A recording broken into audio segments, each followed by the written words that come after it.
any further ado, it's time for us to unlock our phone and go over the latest Denzel Curry and Kenny Beats album, Unlocked.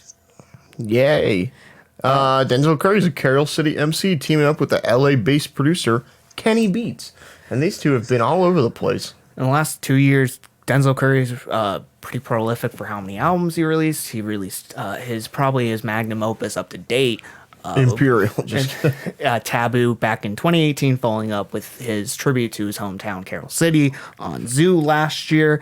Kenny Beats has been all over the place, collaborating with the likes of JPEG Mafia, Freddie Gibbs, Rico Nasty, 03 Greedo. 03 Greedo. There's a lot more that I can't key. Just all over the place, releasing so many projects and doing his the Cave internet series. Where he teams up with everybody else that he hasn't made a full-length album with. Yeah. And the Cave internet series, Denzel Curry's... Zach Fox. We forgot about Zach Fox. Zach Fox, the most important. Denzel Curry, his episode of The Cave, apparently spawned this 3-day recording session from what I'm reading. I don't know if that's completely true, but this album was essentially made in 3 days and followed with Denzel Curry and Kenny Beats just up in the studio making beats. The album is hip-hop, but it takes elements of boom bap and glitch hop, most evidently glitch hop, with a lot of these weird glitchy samples and splicing going on. The story of the music video, which takes place in a bunch of different animated mediums, which is pretty cool, is Denzel Curry and Kenny Beats go into the computer to try to get their leaked album back. Have you seen the website for it? I haven't seen the website. If you go on the website, who's the dude that makes like the really skinny like pixel art? Oh, Dan. No, not.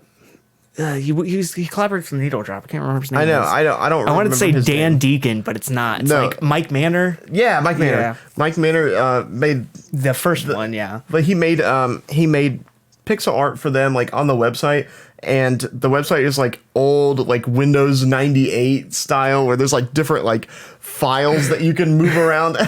Like one of the files says like Steve Buscemi nudes, and the other one says like Playboy Cardi leaks, like all sorts of different stuff. You can move them around, but it looks like somebody has like ripped the file folder of Unlocked like out of the computer. So it's like the precedence to like the music video. When I saw that, I thought it was really cool. So this album is 17 minutes, 8 songs, a little short collaboration between them. I think it's classified as an album, but I've also heard some places classified as an EP, so I don't know which one it is. I'm just going to solidify as an album because that's what Spotify says. This is a project. But going over this is a short, bite-sized, energetic mix of two terrific and fundamentally sound artists that are both great in their field. I almost like Kendrick. I meant to say Kenny. Kenny is great at producing, and he mixes it up with the production this time, giving us more glitchy spaces and not just... he still brings the intensity that his normal tracks have, even more so than this time, but it's way more interesting than just trap. I think he brings more energetic and weird sample splicing and weird atmosphere with synths this time around that he hasn't done in the past. And it seems like he's truly stepping up his game on this one and really working in a space that Denzel Curry hasn't made yet. And Denzel Curry on this one is just consistently good, like he always been. Like this, to go from Zoo to this is easy. Like it's just literally just...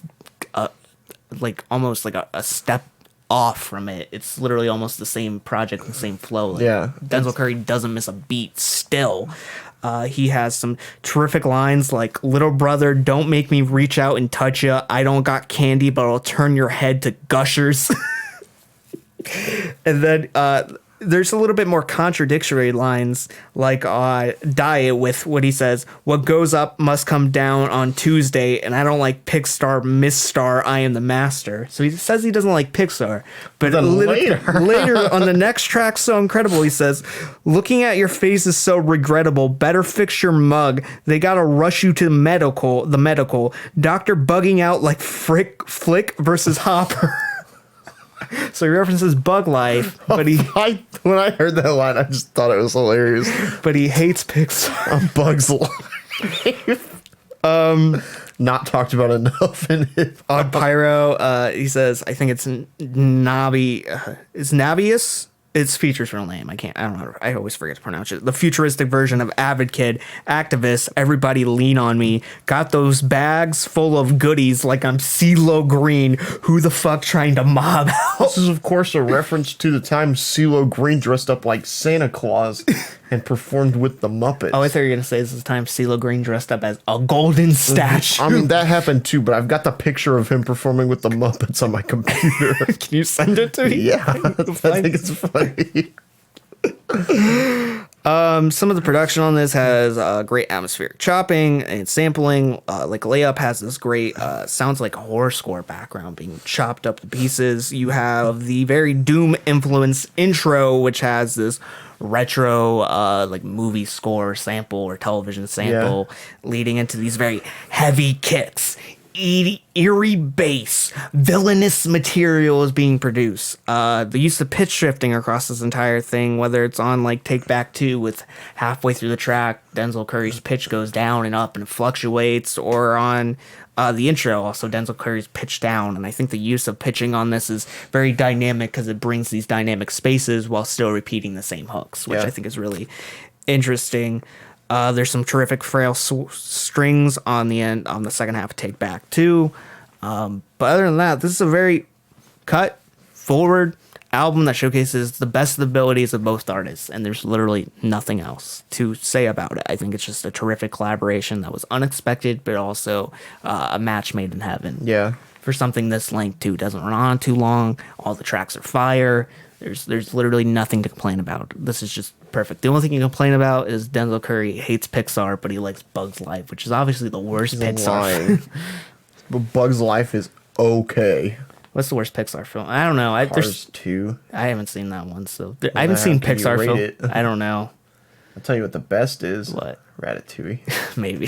No, 100%. Keeping in mind that scores are futile and meaningless right now, I think this is an 8. I really enjoyed it. Yeah, I did too. This was super unexpected. I've been bumping it since it came out.